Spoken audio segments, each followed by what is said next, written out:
नमस्कार विद्यार्थी मित्रांनो, मी तुमची एड्युकेटर श्वेता चंदनकर तुम्हा सर्वांचे ग्लोबल ऑनलाईन मराठी या युट्यूब चॅनलवर स्वागत करते. महाराष्ट्र सेट परीक्षा 2026 यासाठी आपण प्रिपेअर करतो आहोत आणि आज आपण पेपर 1 यामधले 2011 ते 2025 या दरम्यानचे मोस्ट इम्पॉर्टंट पीओक्यू प्रश्नांचा अभ्यास करणार आहोत. सोबत जाणून घेणार आहोत त्याची ट्रिक, स्ट्रॅटेजी आणि त्याचा अभ्यास. आज त्याचा पार्ट 13 आहे. या आधीचे व्हिडिओज जे आहेत ते चॅनलवर अपलोडेड आहे, तुम्ही बघू शकता आणि पीओक्यू प्रश्नांचा अभ्यास करू शकता. ग्लोबल ऑनलाईन आपल्यासाठी घेऊन आले आहे महाराष्ट्र सेट पेपर 1 2026 यासाठीचा एका महिन्याचा क्रॅश कोर्स, ज्यामध्ये तुम्हाला लाईव्ह क्लास मिळणार आहे, रेकॉर्डेड लेक्चर्स मिळणार आहे, 10 युनिटचे नोट्स मिळणार आहेत, युनिट वाईज एमसीक्यूज मिळणार आहे, 5,000 प्लस एमसीक्यू सिरीज मिळणार आहेत, सोबत 50 अधिक मॉक टेस्ट, लास्ट 15 वर्षाचे पीवायक्यू विथ सोल्युशन आणि एका महिन्याची व्हॅलिडिटी. ही जी ऑफर आहे ती 25 जून पर्यंतच व्हॅलिड आहे आणि याची फीज आहे 3,000 रुपये, पण डिस्काउंटमध्ये ती 2600 रुपये असणार आहे. जर का तुम्हाला या क्रॅश कोर्समध्ये एनरोल करायचं असेल तर तुम्ही दिलेल्या नंबरवर संपर्क करू शकता किंवा ग्लोबल ऑनलाईन ॲप प्ले स्टोअरवरून डाउनलोड करू शकता. ग्लोबल ऑनलाईननी पेपर 1 सोबतच पेपर 2 चा सुद्धा तुमच्यासाठी क्रॅश कोर्स आणलेला आहे. यामध्ये आपल्याकडे Marathi, history, commerce, management, computer science, education, life science, library science, chemical science, English literature, political science, economics आणि लॉ अशा पद्धतीचे क्रॅश कोर्स, या सब्जेक्टचे क्रॅश कोर्स आपल्याकडे आहे आणि हे सुद्धा एका महिन्याचाच क्रॅश कोर्स आहे. याची व्हॅलिडिटी सुद्धा 25 जून पर्यंतच असणार आहे. फक्त याची फीस जी आहे ती 4,000 रुपये आहे. या बॅचमध्ये तुम्हाला पेपर 1 फ्री मिळणार आहे, 1 मंथची व्हॅलिडिटी असणार आहे, कंप्लीट 10 युनिटचे नोट्स असतील, 20 प्लस टेस्ट असणार आहे आणि फुल सिलेबस टेस्ट असणार आहे. जर का तुम्हाला एनरोल करायचं असेल तर तुम्ही दिलेल्या नंबरवर संपर्क करू शकता किंवा ग्लोबल ऑनलाईन ऍप प्ले स्टोअरवरून डाउनलोड करू शकता. चला तर सुरुवात करूया आपल्या प्रश्नांना.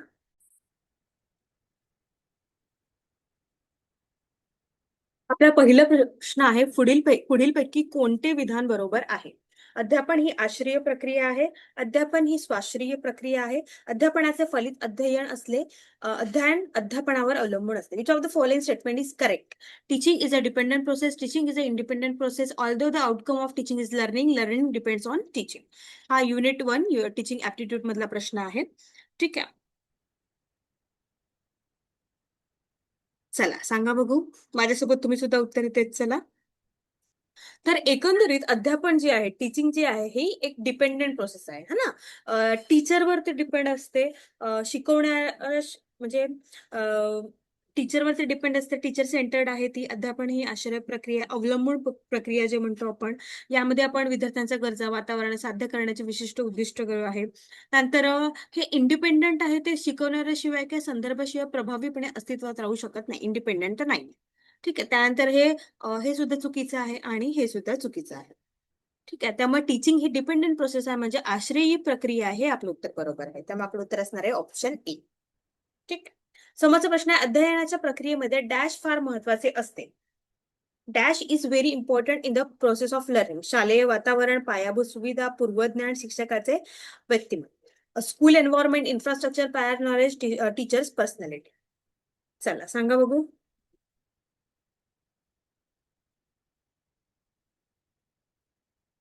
तर एकंदरीत कसं असते, हा युनिट 1 चा प्रश्न आहे, टीचिंग ऍप्टिट्यूडचा. अध्यापनाच्या प्रक्रियेमध्ये जे आहे, शिकवण्याच्या प्रक्रियेमध्ये विद्यार्थ्यांचे पूर्वज्ञान हा एक महत्वाचा पाया मानला जातो.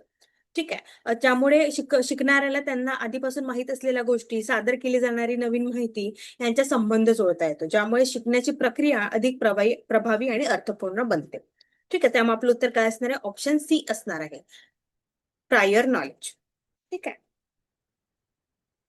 ग्लोबल ऑनलाईन आपल्यासाठी घेऊन आले महाराष्ट्र सेट परीक्षा पेपर 1 यासाठीचा 50 सराव प्रश्नपत्रिका, ज्याच्यामध्ये संपूर्ण विश्लेषणासहित एक आहे.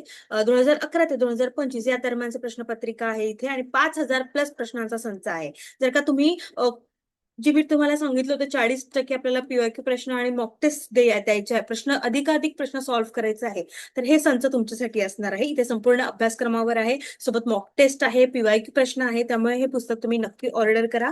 अमेझॉन वरून तुम्ही हे ऑर्डर करू शकता आणि 449 लाही उपलब्ध आहे. तुम्हाला जर का लिंक हवी असेल तर तुम्ही दिलेल्या तुम्ही कमेंट करू शकता आणि ही पूर्ण मराठीत आहे. ठीक आहे, मागील वर्षाची प्रश्नपत्रिका बघा, विभागीय म्हणजे अभ्यासक्रमानुसार युनिट वाईज आणि संपूर्ण अभ्यासक्रमावर आधारित. ठीक आहे, अशा पद्धतीचे हे पुस्तक असणार आहे. तुम्ही अमेझॉन वरून ती ऑर्डर करू शकता. हे पुस्तक तुम्ही अमेझॉन वरून मागवू शकता. 449 ही अवेलेबल आहे. ओके, चला. परिणामकारक अध्यापन हे डॅश फलित असते. Effective teaching is a result of. हा प्रश्न युनिट 1 मधलेला आहे, टीचिंग ऍप्टिट्यूड मधला. ऑप्शन्स आहे वर्गशिस्त, विद्यार्थ्यांचा वक्तशीरपणा, शिक्षकाने वापरलेले संदर्भ, सुस्पष्ट संख्यापणा. Classroom discipline, students punctuality, reference use by the teacher and fourth D is clear communication. तर एकंदरीत जेव्हा आपण प्रभावी अध्यापन जे असते त्यासाठी आपल्याला क्लिअर कम्युनिकेशन जे म्हणतो आपण, सुस्पष्ट संज्ञापन, हे जे आहे हे खूप महत्वाचे असते. जरी वर्गातील शिस्त, वेळेचे पालन किंवा चांगल्या शिफारशी हे सहाय्यक घटक असले, आता हे तिन्ही घटक बरोबर आहे, पण सहाय्यक घटक म्हणून ते काम करतात. इफेक्टिव्ह टीचिंगला आपल्याला क्लिअर कम्युनिकेशन आवश्यक असते. प्रभावी अध्यापनाचा गाभा हा शिक्षकाच्या कल्पना स्पष्टपणे मांडल्याने म्हणजे विद्यार्थ्यांना त्या संकल्पना काय होईल समजेल, त्याची खात्री पटेल. ठीक आहे, त्यामुळे आपलं उत्तर काय असणार आहे? ऑप्शन डी असणार आहे. आता बघा यामध्ये काय होतं, चारही ऑप्शन आपल्याला बरोबर वाटले होते है ना. पण मी तुम्हाला याआधी सांगितलंय कोणतं ऑप्शन 90% बरोबर आहे, कोणतं 95, कोणतं 97, कोणतं 100%. आपल्याला जे 100% बरोबर आहे त्यावरच क्लिअर टिक करायचं आहे. ठीक आहे, तर इफेक्टिव्ह टीचिंग केव्हा होईल? जेव्हा समोरचा व्यक्ती इफेक्टिव्ह टीचिंग म्हणा किंवा इफेक्टिव्ह कम्युनिकेशन म्हणा, एखादा प्रभावी आपण जेव्हा संवाद करतो ते कशामुळे करतो? जेव्हा आपण आपले जे विचार आहे ते स्पष्टपणे मांडतो है ना. त्यामुळे आपलं उत्तर काय असणार आहे? ऑप्शन डी असणार आहे. समोरचा प्रश्न आहे, एक प्रभावी शिक्षक अँड इफेक्टिव्ह टीचर कसा असतो ते आपल्याला विचारलेलं आहे. विद्यार्थ्यांना प्रश्न विचारायची मुभा देतो, पाठ्यक्रम वेळेत पूर्ण करतो, वैविध्यपूर्ण अध्ययन अनुभव पुरवतो, गैरहजर विद्यार्थ्यांना सर्व काही समजावून सांगतो. Allow student the freedom to ask question, complete the syllabus on time, provide diverse learning experience, explains everything to absent students. तर प्रभावी शिक्षक कसा असतो हे आपल्याला विचारलेलं आहे. ठीक आहे, युनिट 1 मधला प्रश्न आहे टीचिंग ऍप्टिट्यूडला. तर पाठ्यक्रम वेळेत पूर्ण करतो हे सगळेच करतात. वैविध्यपूर्ण अध्ययन अनुभव पुरवतो, प्रोव्हाइड वेगवेगळे लर्निंग एक्सपिरियन्स. त्यानंतर जे अब्सेंट असतात त्यांना सुद्धा व्यवस्थित सांगतो. पण एक प्रभावी शिक्षक काय करतो, तर विद्यार्थ्यांना प्रश्न विचारायची मुभा देतो है ना. मी एखादा टॉपिक तुम्हाला शिकवते, पण तुम्हाला समजलं की नाही किंवा तुमचे काही प्रश्न असेल तर तुम्ही मला विचारा. हे इफेक्टिव्ह टीचरचं काय आहे, एकंदरीत एक हे आहे विषय, प्रभावी माध्यम आहे. ठीक आहे. अभ्यासक्रम पूर्ण करणे, विविध अनुभव देणे हे महत्वाचे असले तरी पण विद्यार्थ्यांना प्रश्न विचारू देणे हे सुद्धा खूप महत्वाचे आहे. त्यामुळे आपलं उत्तर काय असणार आहे? ऑप्शन ए असणार आहे. ठीक आहे, कारण विद्यार्थ्यांचा विषयामध्ये सक्रियपणे सहभाग होण्यासाठी त्यांनी प्रश्न विचारले तरच ते प्रभावी होऊ शकते. त्यामुळे आपलं उत्तर असणार आहे ऑप्शन ए.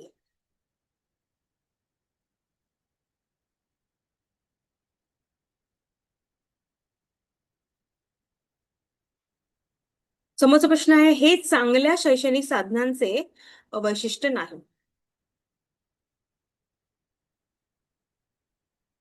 ते खूप लहान असावे, ते सर्व दृष्टीने अचूक असावे, ते सहजपणे एका ठिकाणाहून दुसऱ्या ठिकाणी नेता हवे, ते अद्वैत असावे. This is not a characteristics of a good educational aid. Should be very small. It should be accurate in all respect. It should be easily transportable from one end place to another. It should be up to date.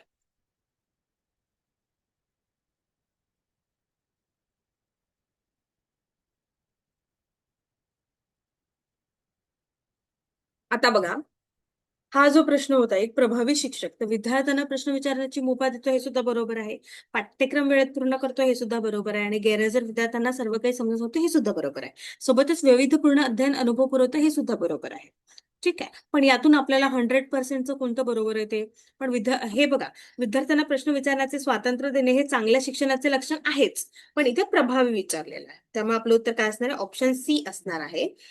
की प्रभावी शिक्षकाचे अधिक व्यापक वैशिष्ट्य म्हणून विविध अध्ययन अनुभव उपयुक्त करून देणे. हे काय आहे? प्रभावी शिक्षकाचं हे आहे. त्याच्या आम्ही आधी ए सांगितलं होतं ते बरोबरच आहे, पण आपल्याला 100% करेक्ट करायचं आहे. ठीक आहे, त्यामुळे आपलं उत्तर काय असणार आहे? ऑप्शन सी असणार आहे. हे बघा, अशा पद्धतीचे जे आहे थोडं कन्फ्युजिंग करणारे प्रश्न आपल्याला विचारले जातात. त्यामुळे प्रश्न एकंदरीत नीट वाचायचा आणि ऑप्शन सुद्धा व्यवस्थित वाचायचे, जेणेकरून आता मी तुम्हाला सांगितलं जे 100% आपल्याला बरोबर वाटतंय तेच आपण करायचं. ठीक आहे.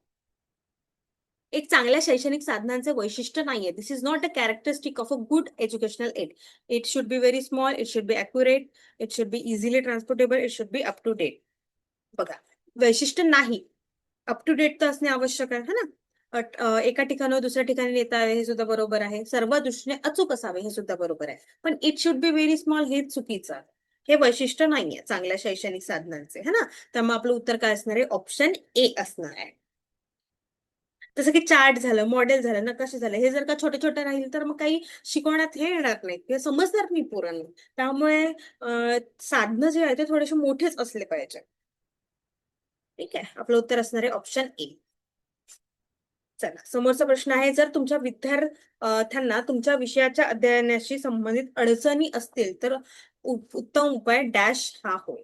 गृहपाठ वाढवणे, पर्यवेक्षित अभ्यास करणे, निंदात्मक अध्यापन करणे, वारंवार मूल्यांकन करणे. If your student faces difficulty related to learning your subject, the best solution is increasing homework, supervised study, diagnostic teaching, frequent evaluation. चला सांगा बघू. तर एकंदरीत जर असं असेल तर निंदात्मक अध्यापन, डायग्नोस्टिक टीचिंग, म्हणजे जेव्हा या विद्यार्थ्यांना एखाद्या विषयात अडचणी येतात तेव्हा प्रथम तो काय करतो, मला कोणत्या अडचणी येतात त्याचं निदान करतो है ना. त्यानंतर विद्यार्थ्यांच्या चुका, गैरसमज, कमकुवत भाग शोधून त्यावर अध्यापन करणे म्हणजे डायग्नोस्टिक टीचिंग. समोरच्या विद्यार्थ्याला काय अडचणी येत आहेत, कोणत्या त्या अडचणी आपल्या टीचिंग थ्रू दूर करणे हे त्याचा अर्थ. गृहपाठ वाढवल्यामुळे मूळ तर त्यांना समजणारच नाही. पर्यवेक्षित अभ्यास मदत करू शकतो पण अडचणीचे कारण शोधू शकत नाही. वारंवार मूल्यांकन अडचण दाखवते परंतु ते दूर करू शकत नाही. ठीक आहे, त्यामुळे आपलं उत्तर काय असणार आहे? ऑप्शन सी असणार आहे. ठीक आहे, काय आहे ऑप्शन सी, निंदात्मक अध्यापन, डायग्नोस्टिक टीचिंग. ठीक आहे, समोरचा प्रश्न आहे, प्रत्येक विद्यार्थ्याकडे वैयक्तिक लक्ष वैयक्तिकरित्या दिले जाईल डॅश हा वाक्यांचे उदाहरण होय. The phrase individual attention will be paid to each student personally is an example of. संक्षिप्तता, परिवलित शैली, शब्दभंडार, समानार्थक सुलिखित. कॉन्सिसेन्स, सर्क्युमलोक्युशन, वर्बिस्टिटी, synonym.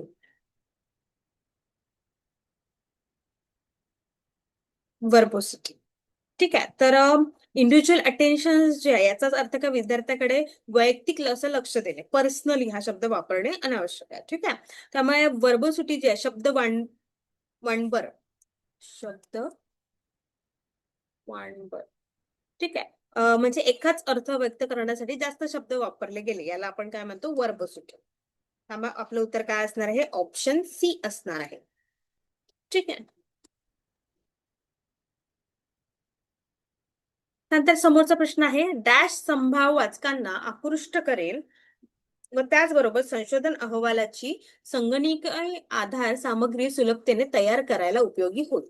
Dash will attract potential reader and at the same time facilitate the preparation of the digital content for research report. त्याला काय म्हटलं जातं? Title, abbreviation, abstract, summary. शीर्षक, संक्षेप, सारांश, गोषवारा. हा युनिट 2 मधला प्रश्न आहे, रिसर्च ॲप्टिट्यूड. ठीक आहे, तर एकंदरीत संभाव्य वाचकाचे जे लक्ष आहे, संभाव्य वाचकाचे जे लक्ष आहे ते शीर्षकावरून हे होते. म्हणजे की संशोधनाचे अहवालाचे शीर्षक जर का चांगले राहिले तर ते लक्ष वेधून घेते, विषय स्पष्ट करते है ना. तर एकंदरीत त्याच्यामध्ये काय आहे डिजिटल नोंदी त्यासाठी उपयुक्त करते. ऍब्स्ट्रॅक्ट म्हणजे काय? ते सारांश आहे जो संक्षिप्त माहिती देतो, परंतु वाचकांना प्रथम त्याचं टायटल काय आहे, शीर्षक काय आहे तेच महत्वाचे ठरते ना. त्यानंतर मग सारांश आला, त्यानंतर समरी आली, त्यानंतर ॲब्रिव्हिएशन झाले. ठीक आहे, सर्वात आधी शीर्षक. त्यामुळे आपलं उत्तर काय असणार आहे? ऑप्शन ए असणार आहे.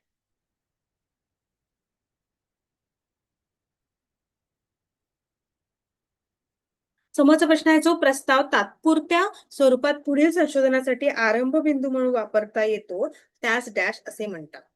अ proposition that can be used as a starting point for further research on a tentative basis is called. गृहीतक, सिद्धांत, प्रतिरूप, तत्व. Hypothesis, theory, model, principal.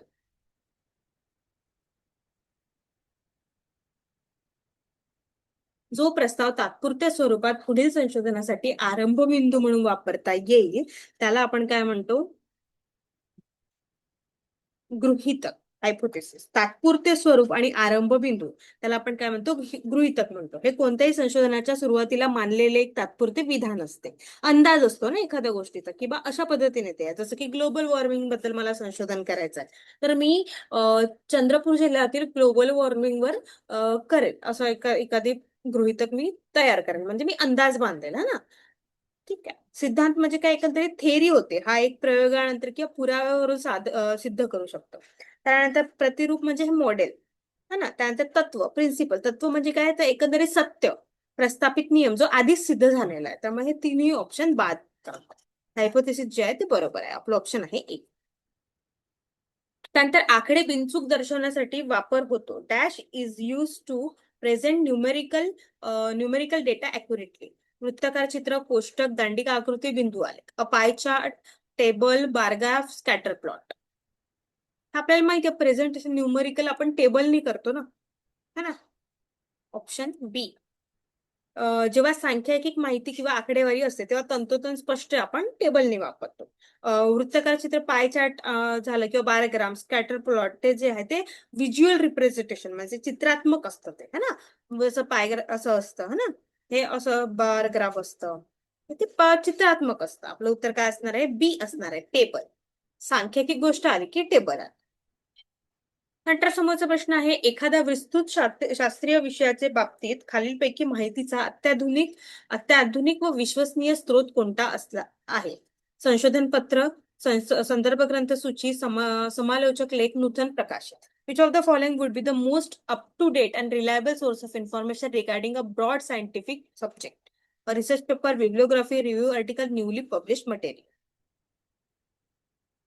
चला सांगा बघू.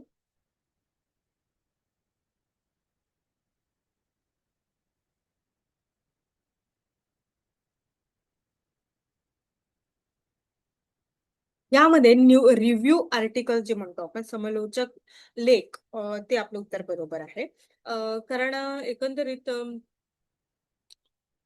जेव्हा एखाद्या मोठ्या किंवा व्यापक शास्त्रीय विषयाचा अभ्यास आपण करत असतो, तर तेव्हा स्वतंत्र संशोधन पत्रे वाचणे आपल्याला कठीण होते. त्यामुळे आपण आर्टिकलचं काय करतो, रिव्ह्यू घेतो. हे आधीच प्रसिद्ध झालेल्या अनेक संशोधन पत्रांचा आणि प्रयोगाचा काय असेल, निष्कर्ष, एक आढावा आपण घेतो. त्यामुळे आपलं उत्तर काय असणार आहे, ऑप्शन सी असणार आहे. ठीक आहे. संशोधन पत्र जे आहे सहसा मर्यादित प्रयोगावर असते. संदर्भ ग्रंथ सूची जी आहे ती ही केवळ पुस्तकांची आणि लेखांची यादी असते, आपल्याला माहिती आहे. त्यानंतर नूतन प्रकाशित जे आहे ते नव्याने प्रकाशित झालेली असते. ठीक आहे. त्यामुळे आपलं उत्तर काय असणार आहे, ऑप्शन सी असणार आहे. समोरचा प्रश्न आहे, एखाद्या नियतकालिकेच्या संशोधकांसाठी सर्वकष महत्व दर्शवणारा सर्वोत्तम सूचक डॅश आहे. Garfield quotient, impact factor, eigen factor, G index काय असणार आहे. The best indicator showing the overall importance of a journal to researcher is. Journal to research.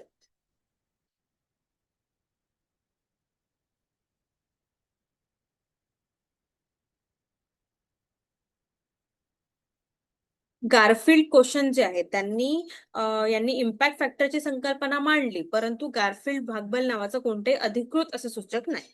त्यामुळे हा कट. त्यानंतर इगेन फॅक्टर हा देखील जनरलचा प्रभाव मोजतो, परंतु यात विद्वानाच्या संपूर्ण नेटवर्कचा वापर करूनही अधिक वजन दिले जाते. त्यामुळे हा इम्पॅक्ट सुद्धा कट आहे. जी इंडेक्स जे आहे, हा जी सूचकांक म्हणतो आपण त्याला, हा एखाद्या विशिष्ट संशोधकाचे किंवा त्यांच्या कामाचे महत्व मोजण्यासाठी केलं जातं. त्यामुळे हे सुद्धा कट. त्यामुळे आपलं उत्तर काय असणार आहे, प्रभाव निर्देशक, ऑप्शन बी असणार आहे. ठीक आहे. समोरचा प्रश्न आहे, भारतीय चित्रपटाच्या संदर्भात CBFC चा योग्य अध्याक्षर विस्तार कोणता. Central board of film certification, central board of film content, central board of for film censorship, central board for film classification. What is the correct full form of CBFC in the context of Indian cinema? ते असणार आहे central board of film certification. तर भारतामध्ये चित्रपटांना जे आहे ना, तर सार्वजनिक प्रदर्शनासाठी प्रमाणित करणारी एक केंद्र सरकारची अधिकृत संस्था आहे, ज्यामध्ये केंद्रीय चित्रपट प्रमाणकर मंडळ असे म्हटलं जातं, सेन्सर बोर्ड ज्याला म्हणतो आपण. ठीक आहे. त्यामुळे आपलं उत्तर असणार आहे ऑप्शन ए. त्यानंतर समोरचा प्रश्न आहे, वृत्तपत्राच्या संदर्भात पेज 3 बातम्या या संज्ञेचा अर्थ काय आहे? What is the meaning of the term page 3 news in the context of newspaper? A आहे, राजकारण व समाज संबंधीच्या ठोस व घटनाकेंद्री बातम्या ज्या वृत्तपत्राच्या तिसऱ्या पानावर छापल्या जातात. बी आहे, वलंकित व्यक्ती, सेलिब्रिटी व तारे तारकांच्या सार्वजनिक व वैयक्तिक आयुष्याच्या संबंधित हलक्या रंजनप्रद बातम्या. सी, बलात्कार किंवा अन्य गुन्हेगारी विषयक बातम्या ज्या वृत्तपत्राच्या तिसऱ्या पानावर छापल्या जातात. डी, भ्रष्टाचाराशी संबंधित शोधक व विश्लेषणात्मक बातम्या ज्या वृत्तपत्राच्या तिसऱ्या पानावर छापल्या जातात. Substantive or event-based news regarding politics or society. B is light, entertaining news related to the public or personal lives of celebrities. C, regarding murder, other crimes. D, investing or analytical news related to corruption. Page 3 बद्दल आपल्याला विचारलंय वृत्तपत्राच्या. तर page 3 मध्ये celebrity व तारे जे आहे त्यांच्या बाबतीत रंजकप्रद बातम्या ते लिहिल्या जातात. ठीक आहे.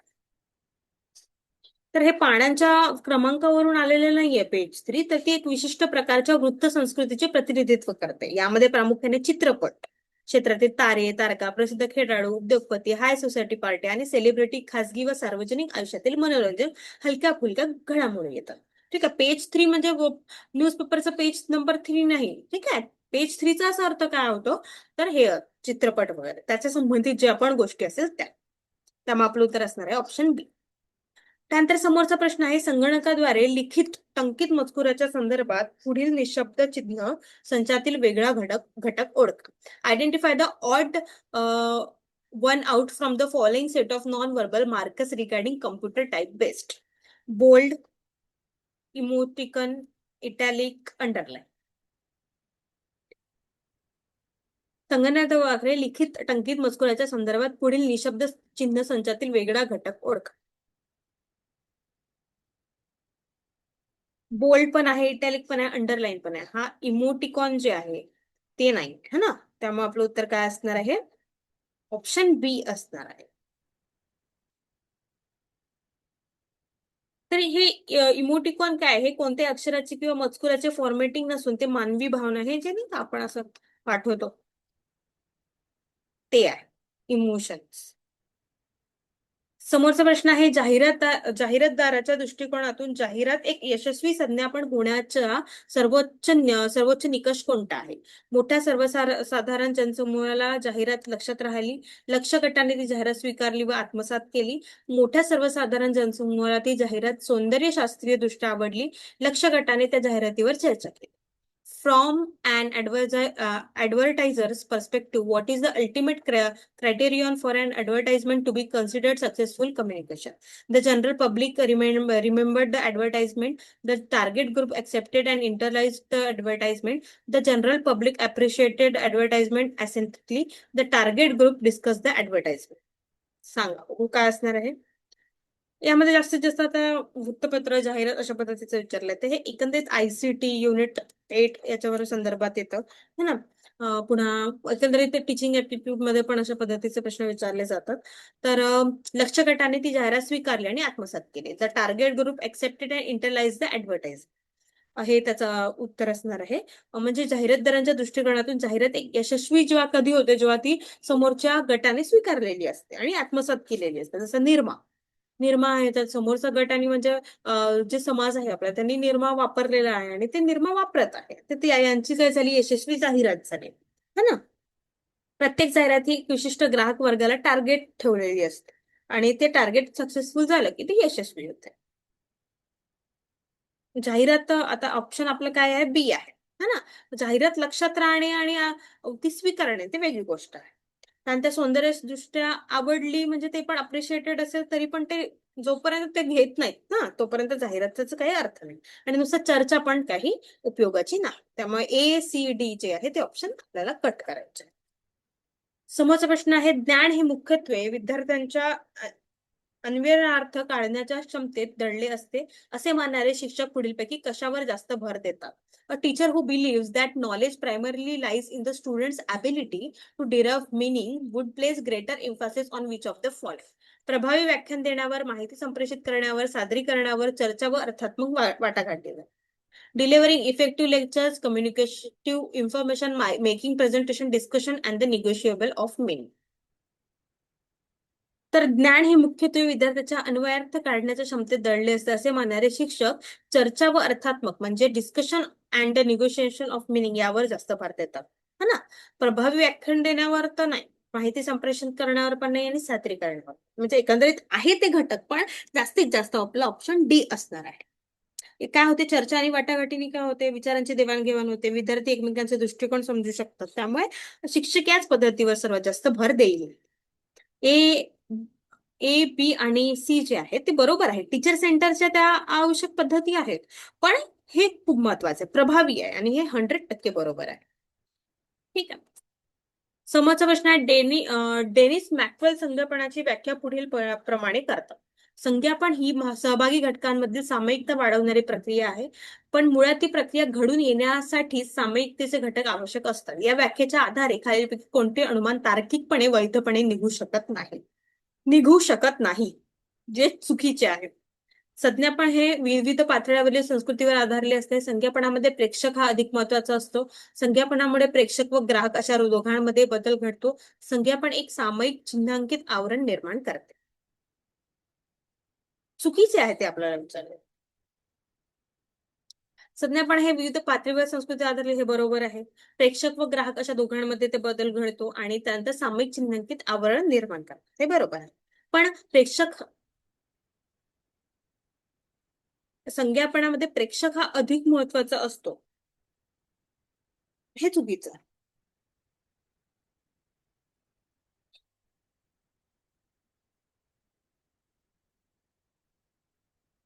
ठीक आहे. समोरचा प्रश्न आहे, एक लोक समूहामध्ये प्रत्येक अभियंता हा शिक्षक आहे, कोणताही राजकारणी हा शिक्षक नाही व प्रत्येक शिक्षिकाही अभियंता आहे. त्या समूहा दरम्यान पुढीलपैकी कोणते विधान असत्य आहे? In a certain group of people every engineer is a teacher. No politician is a teacher and every female teacher is an engineer.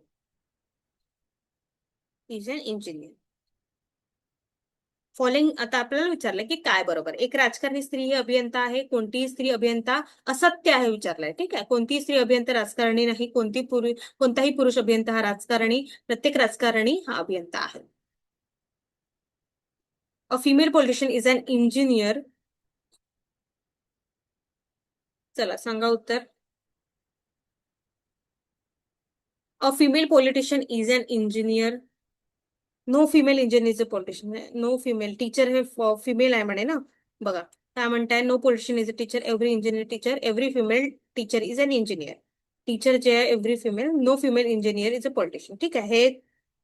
हे काय बरोबर आहे. No male engineer is a politician, हे सुद्धा बरोबर आहे. Every politician is an engineer,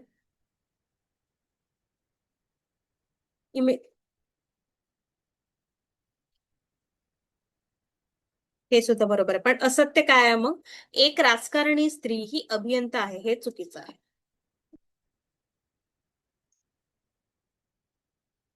प्रत्येक अभियंता हा शिक्षक आहे म्हणजे अभियंता हा संच शिक्षकाचा आहे. कोणताही राजकारणी हा शिक्षक नाही म्हणजे ते नाही आहे. आणि प्रत्येक शिक्षिका म्हणजे महिला शिक्षक ही अभियंता आहे, याचा अर्थ आपल्या अशा पद्धतीने आहे.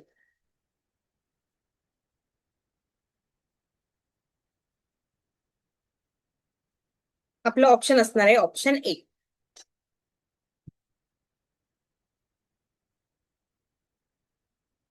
ठीक आहे. समोरचा प्रश्न आहे, 8,000 या संख्येचा भाग जाणाऱ्या एकूण धन संख्या किती? The total positive integers that divide the number 8,000. चला सांगा बघू.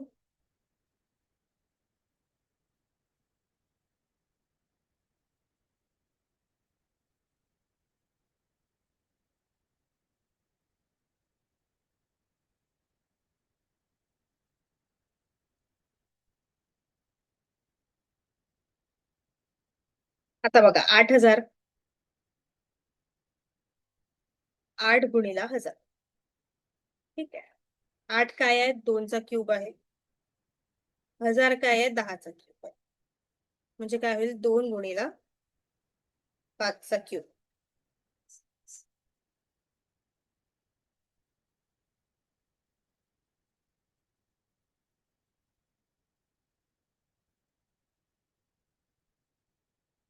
एक मिनिट.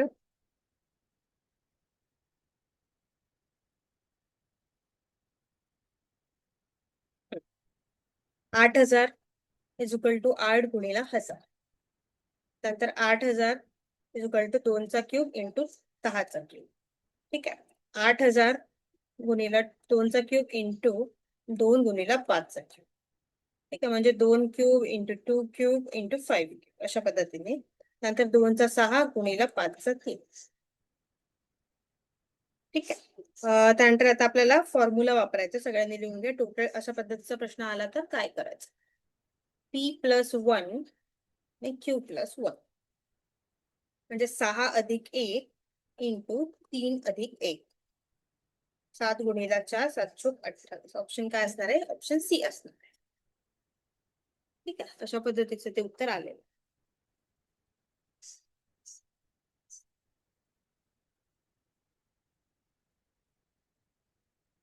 समजलं तुम्हाला. हा फॉर्म्युला लिहून ठेवा. P+1 Q+1 हे काय एकंदरीत जेव्हा पॉझिटिव्ह इंटिजर काढा असा प्रश्न आला तर हा फॉर्म्युलाने आपण काढू शकतो. समजलं सगळ्यांना. 10चा आपण काय केलं 2 गुणिला 5 करून त्याचा फॅक्टर केलं. त्यामुळे ते खूप इझी गेलं आपल्याला पी आणि क्यू शोधायला.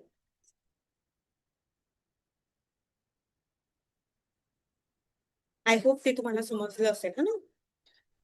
आपलं उत्तर काय असणार आहे. ऑप्शन सी असणार.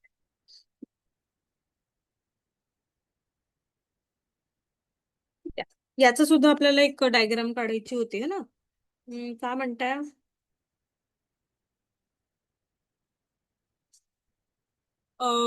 Every engineer is a teacher. Engineer is a teacher. ठीक आहे. त्यानंतर म्हणताय no politician is a teacher. No politician is a teacher. त्यानंतर every female teacher is an engineer. Every female teacher is an engineer. ठीक आहे. Female.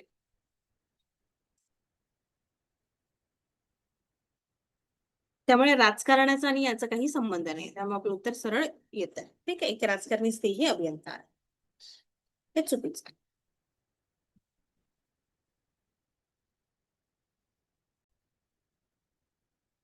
अशा पद्धतीने आपण काही महत्वाचे PIQ प्रश्न पाहिलेले आहे. घटक 1 मधले जास्तीत जास्त प्रश्न होते आणि अशा पद्धतीने ऑप्शन्स जे आहेत ते आपल्याला सारखे 4ही वाटू शकतात. पण त्यातला एक जो करेक्ट 100% आहे तो आपल्याला टिक करावे लागतो. आणि असेच कन्फ्युजिंग ऑप्शन्स ते देत असतात. त्यामुळे आपल्याला प्रश्न आणि ऑप्शन्स व्यवस्थित वाचायची. 5,000 प्लस संच जे आहे जर का तुम्हाला खूप प्रश्न प्रॅक्टिस करायचे असेल जे 40% आपल्याला आता करायचे आहे कारण खूप कमी दिवस आपल्याकडे शिल्लक आहे तर तुम्ही हे बुक मागवू शकता Amazon वरून. त्यानंतर तुम्हाला जर का 1 मंथ क्रॅश कोर्समध्ये एनरोल व्हायचं असेल तर 25 जूनच्या आधी तुम्ही एनरोल होऊ शकता. त्यासाठी तुम्ही दिलेल्या नंबरवर संपर्क करू शकता किंवा ग्लोबल ऑनलाईन ऍप स्टोअरवरून डाउनलोड करू शकता. खूप खूप धन्यवाद.